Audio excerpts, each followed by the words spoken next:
बिस्मिल्लाहिर्रहमानिर्रहीम। अब देखें हमारे पास मिसाल के तौर पर आज हमने पढ़ना है instantaneous dipole induce dipole forces. ठीक है, इंस्टेंटेनियस, क्या इंस्टेंटेनियस, ठीक है। इंस्टेंटेनियस का मतलब होता है फॉर अ मोमेंट, ऐसी चीज जो एक लम्हे के लिए बने, लम्हाती, मोमेंट्री। ठीक है, अब जब हम इसकी डिटेल पढ़ेंगे तो आपको क्लियर होगा। इन फोर्सेस को फर्स्ट टाइम फ्रिट्ज लंदन ने डिस्कवर किया। Fritz London, LONDON, London, Fritz London, इसलिए हम इनको लंदन फोर्सेस भी कहते हैं। क्या कहते हैं? लंदन फोर्सेस भी कहते हैं। अच्छा, लंदन डिस्पर्शन फोर्सेस भी कहते हैं। मैं डिस्पर्शन के बारे में भी आपको बताता हूँ। सबसे पहले इसको अंडरस्टैंड कर लें। ये हमारे पास एक नॉन पोलर मॉलिक्यूल है और ये भी हमारे पास एक नॉन पोलर मॉलिक्यूल है। पहली बच्चों आपने ये बात याद रखनी है कि these forces are found in all type of molecules. क्या कहा मैंने? तमाम किस्म के मॉलिक्यूल में पाई जाती हैं, whether they are polar whether they are non polar.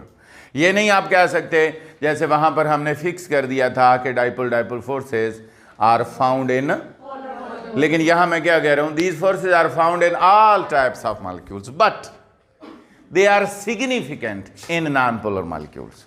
They are significant in, मेरी बात क्लियर हो गई? सिग्निफिकेंट का मतलब प्रोमिनेंट, ज्यादा एफिशिएंट है, ज्यादा जो इनका रोल है वो नॉन पोलर में है। क्लियर होगी बात? पाई हर पोलर में जाती हैं, लेकिन यूं समझ लें कि पोलर में इनका इन्हसार या पोलर में इनकी प्रेजेंस कम होती है, नॉन पोलर में इनकी प्रेजेंस ज्यादा होती है। क्लियर होगी बात?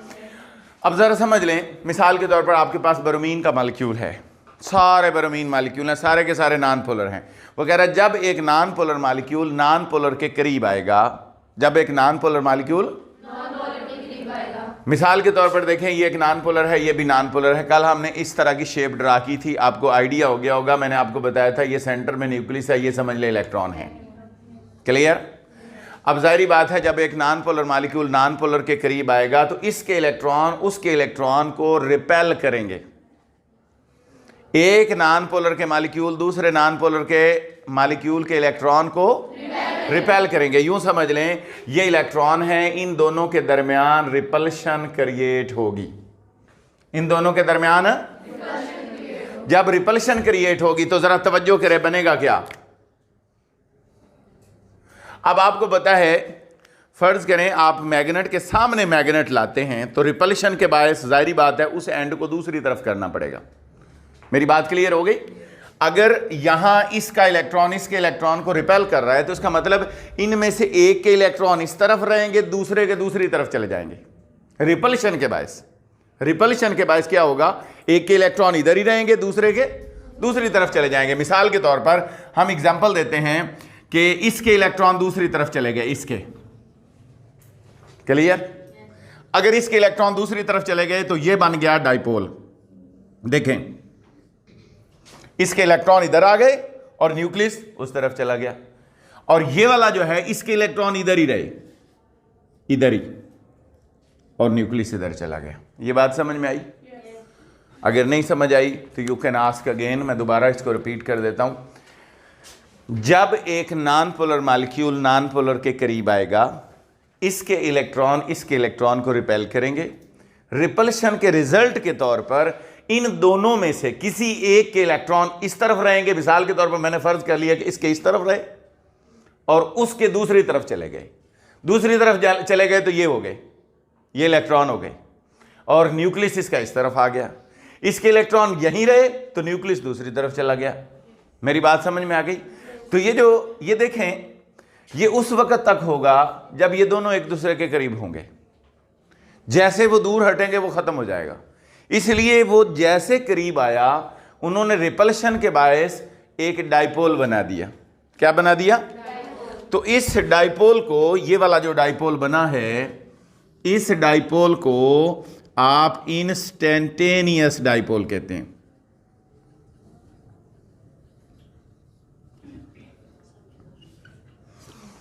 मेरी बात समझ में आ गई कि नहीं समझ आई?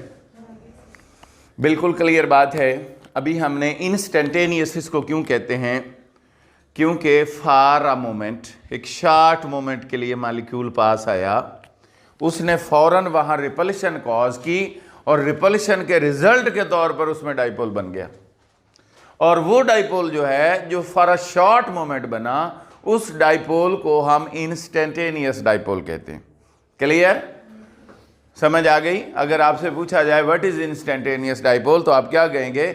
आप कहेंगे कि जब एक non polar molecule non polar के करीब आता है, when non polar molecule come close to the non polar molecule, they cause repulsions, their electronic cloud cause repulsions, and as a result of repulsions they create a dipole, and this dipole is called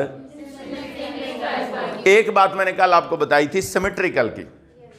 मैंने आपको बताया था symmetrical electronic cloud वो होता है जहां पर nucleus के गिर्द चार चुफेरे इलेक्ट्रॉन एक जैसे हों। चार चुफेरे इलेक्ट्रॉन एक जैसे हैं न्यूक्लियस के गिर्द। अगर आप देखें तो हर तरफ इलेक्ट्रॉनिक क्लाउड सिमेट्रिकल है, लेकिन रिपल्शन के बायस उसका इलेक्ट्रॉनिक क्लाउड अनसिमेट्रिकल हो गया है। वो नॉन पोलर से पोलर बन गया है। Polar mean unsymmetrical. Second year में ये बड़ी इंपॉर्टेंट बातें हैं जो वहां पर जाके बतानी पड़ती हैं। Symmetrical mean same, unsymmetrical mean different. Different क्या आपको नजर आ रहा है? एक तरफ न्यूक्लियस चला गया, दूसरी तरफ इलेक्ट्रॉन चले गए, डिफरेंट एनवायरमेंट हो गया। क्या हो गया? डिफरेंट एनवायरमेंट हो गया। अगर डिफरेंट एनवायरमेंट है तो इसका मतलब आप इलेक्ट्रॉनिक क्लाउड सिमेट्रिकल को डिस्टॉर्ट कर रहे हैं। क्या कर रहे हैं? डिस्टॉर्ट कर रहे हैं, डिस्टॉर्शन कर रहे हैं, बिगाड़ पैदा कर रहे हैं, उसकी डिस्पर्शन कर रहे हैं। क्या कर रहे हैं? मेरी बात समझ में आ रही है? सिमेट्रिकल इलेक्ट्रॉनिक क्लाउड को आप क्या कर रहे हैं? डिस्टॉर्ट कर रहे हैं। क्या कर रहे हैं? डिस्टॉर्ट कर रहे हैं। आप कितनी डिस्टॉर्शन कर रहे हैं? That is called polarisability. वो क्या कहलाती है? मैं पोलराइजेबिलिटी को पहले बता देता हूं, फिर आगे चलकर इसका जिक्र आएगा। पोलराइजेबिलिटी, पोलराइजेबिलिटी क्या है? The extent of the measurement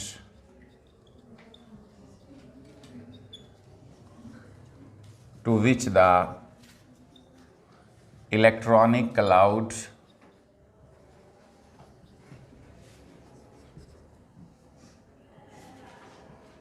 of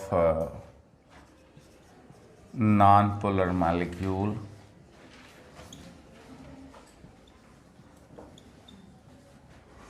is distorted। चलें, ये आपको समझ आ गई होगी।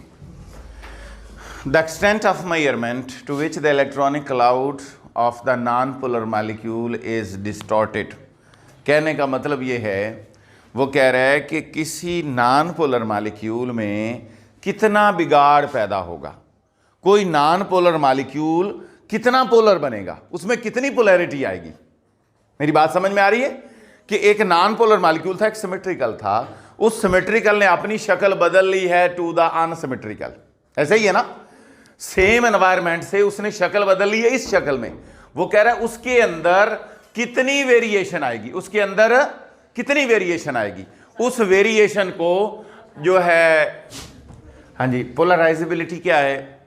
The extent of the measurement to which the electronic cloud of the non polar molecule is distorted. यानी आपका इलेक्ट्रॉनिक क्लाउड कितना डिस्टर्ब है, उसकी जो डिस्टर्बेंस की मेजरमेंट है, जो अमाउंट है, उसको पोलराइजेबिलिटी कहते हैं। एनी हो, अब हम अपने उसी बैग पे जाते हैं कि हमारे पास एक non polar molecule non polar के करीब आया, उसने इलेक्ट्रॉनिक क्लाउड को रिपल्शन की और रिपल्शन के रिजल्ट के तौर पे डाइपोल बन गया, और उस डाइपोल का नाम है इंस्टेंटेनियस डाइपोल। अब एट द सेम टाइम जब ये डाइपोल बना, मसलन ये देखें, positive negative positive, at the same time यहां पर एक और नॉन पोलर मॉलिक्यूल आ गया। जब ये डाइपोल बना था, एट द सेम टाइम एक और नॉन पोलर मॉलिक्यूल आ गया। मेरी बात फॉलो कर रही हैं? मसलन दो मॉलिक्यूल ने रिपल्शन की, रिपल्शन के रिजल्ट के तौर पर डाइपोल बन गया। उसी मीनवाइल, उसी डाइपोल के रिजल्ट के तौर पर, उसी डाइपोल के रिजल्ट के तौर पर एट द सेम टाइम एक और नॉन पोलर मॉलिक्यूल वहां आ गया। जब एक और नॉन पोलर मॉलिक्यूल आया तो अब देखें इसका जो पॉजिटिव एंड है ये वाला, इसने इस इलेक्ट्रॉन को अपनी तरफ खींचा,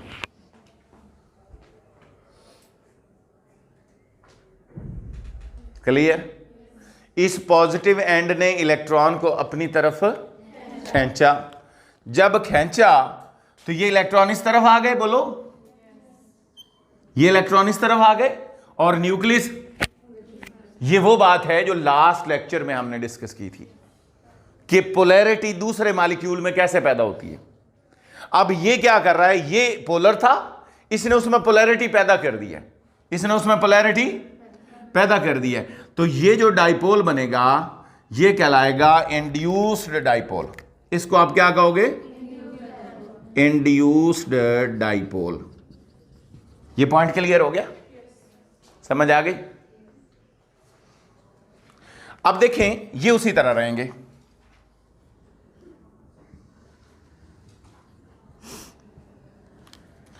इसको आप कहेंगे, बोलो इंस्टैंटेनियस डाइपोल, सही है। और ये क्या है, और ये जो फोर्स है ये फोर्स कहलाएगी instantaneous dipole, induced dipole force. मेरी बात समझ में आ गई। अब ज़रा दोबारा इसको क्लियर कर लें। जब एक non polar molecule non polar के करीब आएगा वहाँ पर रिपल्शन कॉज होगी, और रिपल्शन के तौर पर इंस्टैंटेनियस डाइपोल वजूद में आ जाएगा। और एट द सेम टाइम, उसी मीन वाइल, उसी दौरान में जब एक और नॉन पोलर मॉलिक्यूल उसके करीब आएगा तो इसका जो पॉजिटिव एंड है, किसका, इंस्टैंटेनियस डाइपोल का पॉजिटिव एंड, इसके इलेक्ट्रॉन क्लाउड को अपनी तरफ खींचेगा और उसके अंदर पोलैरिटी इंड्यूस कर देगा, और ये जो डाइपोल बनेगा इसको हम कहेंगे इंड्यूस्ड डाइपोल। इस इंस्टैंटेनियस डाइपोल और इंड्यूस्ड डाइपोल के दरमियान जो फोर्स है उसको हम लंदन फोर्स कहते हैं।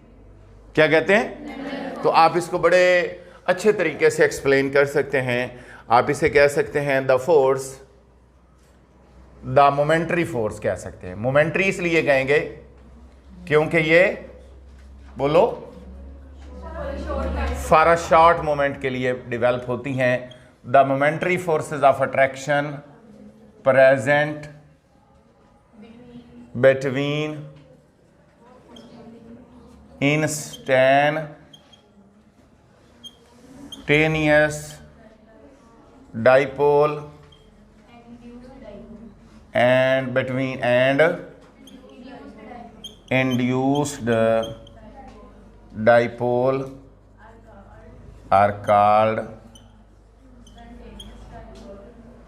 instantaneous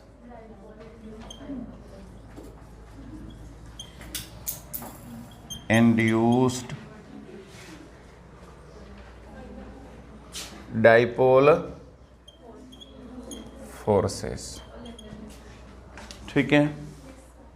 या हम इनको डिस्पर्शन, डिस्पर्शन वही है इलेक्ट्रॉनिक क्लाउड का खराब होना, डिस्पर्शन फोर्सेस।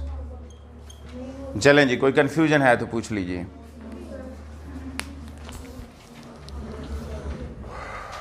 जी समझ आ गया?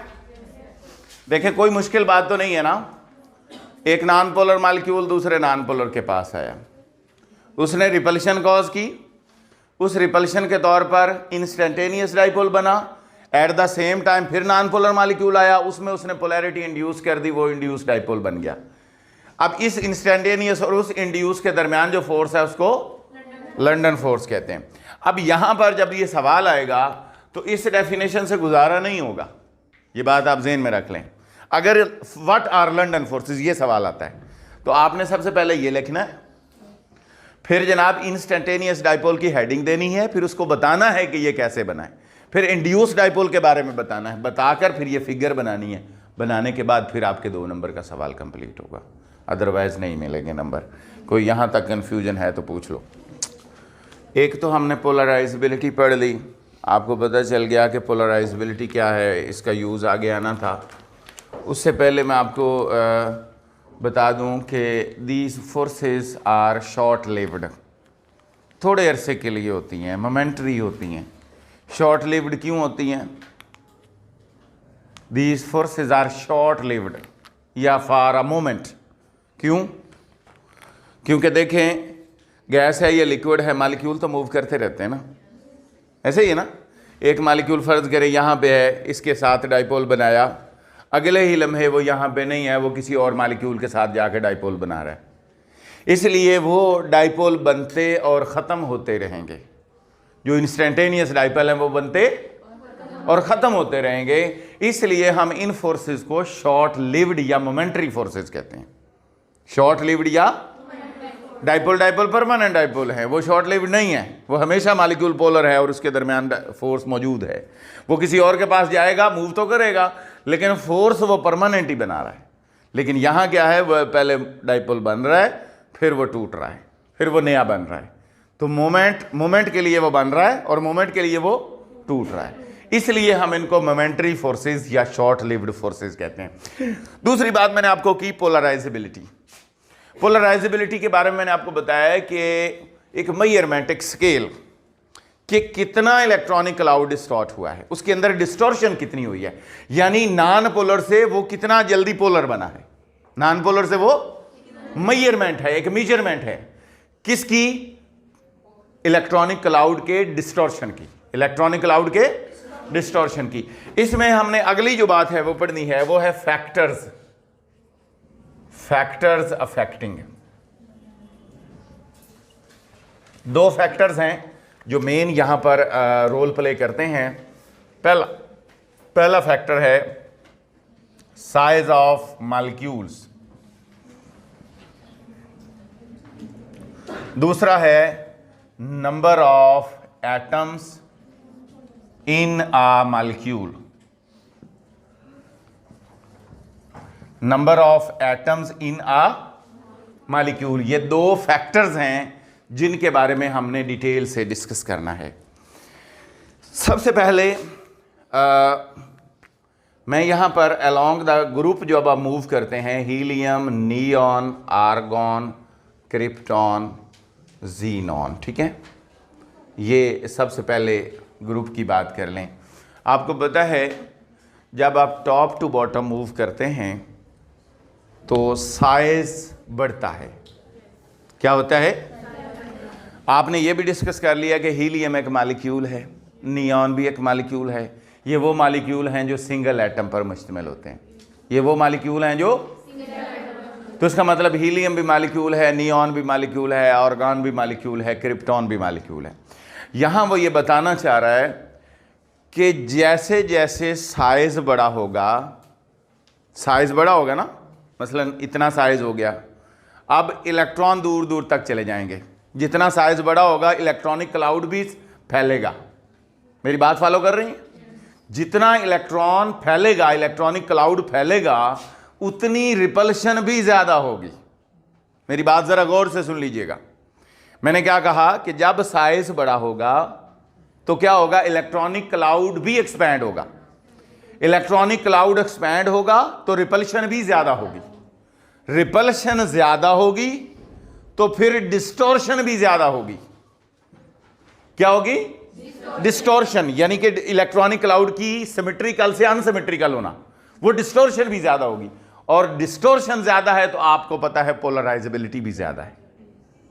और जितनी डिस्टॉर्शन ज्यादा होगी उतनी लंदन फोर्सेस स्ट्रांग होती जाएंगी, क्योंकि उसने तो नॉन पोलर से पोलर बनना है, जो एक सिमेट्रिकल से अनसिमेट्रिकल होना है। तो जितना वो अनसिमेट्रिकल ज्यादा होगा उतनी फोर्सेस स्ट्रांग होती जाएंगी। मेरी बात क्लियर हो गई?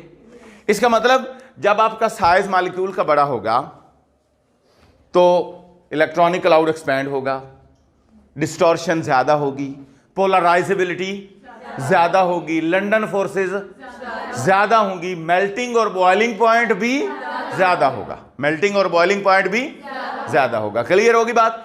इसी सेंस में वो एक सवाल देता है, वो कहता है कि fluorine is gas, fluorine is gas while iodine is solid।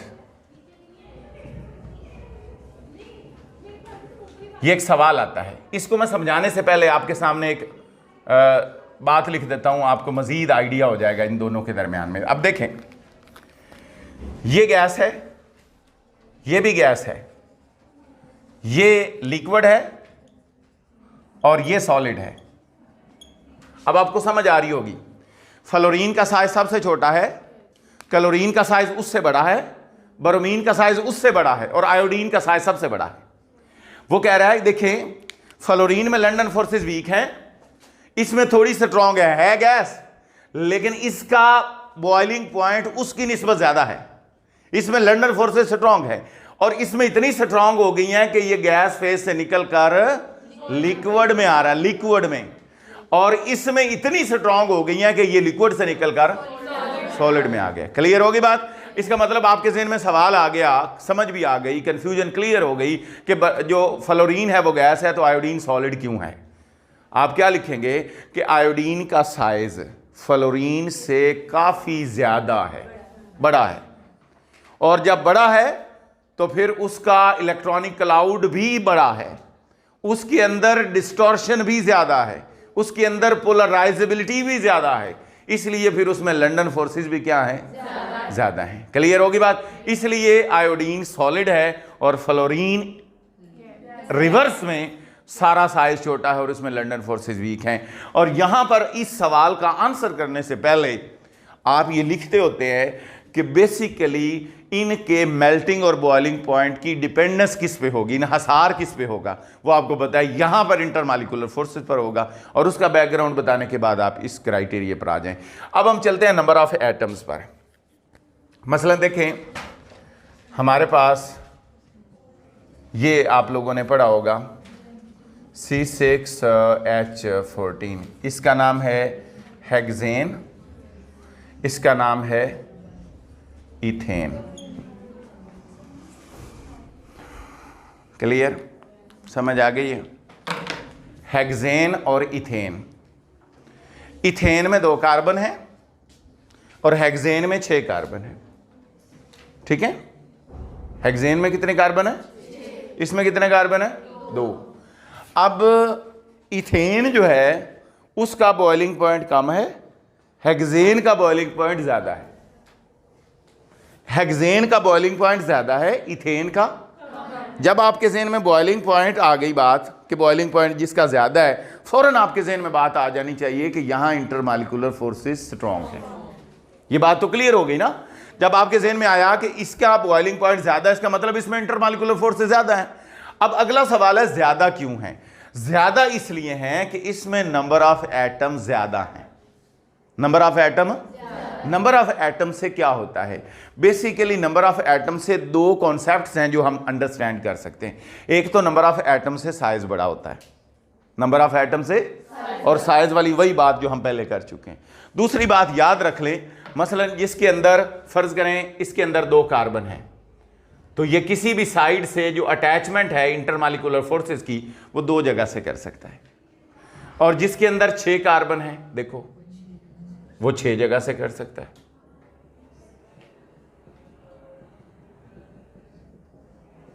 इसको आप कहेंगे साइट्स ऑफ अटैचमेंट। क्या? अब आपको क्लियर होगी? साइट, साइट क्या होता है? जगह। Sites of attachment. तो जितने एटम ज्यादा होंगे उतनी साइट्स ऑफ अटैचमेंट ज्यादा होती जाएंगी, और उतनी जब मुख्तलिफ ज्यादा जगहों से इंटरमॉलिक्यूलर फोर्सेस डेवलप होने के चांसेस होंगे तो अल्टीमेटली फोर्सेस जो है वो स्ट्रांग होती जाएंगी। अल्टीमेटली फोर्सेस, और जितनी फोर्सेस स्ट्रांग होंगी उतना बॉइलिंग पॉइंट क्या होगा? ज्यादा होगा। क्लियर? तो ये था हमारा आज का टॉपिक। अगर इसमें कोई कंफ्यूजन है तो आप पूछ लें। ठीक है भाई? ओके, फिर अल्लाह हाफिज़।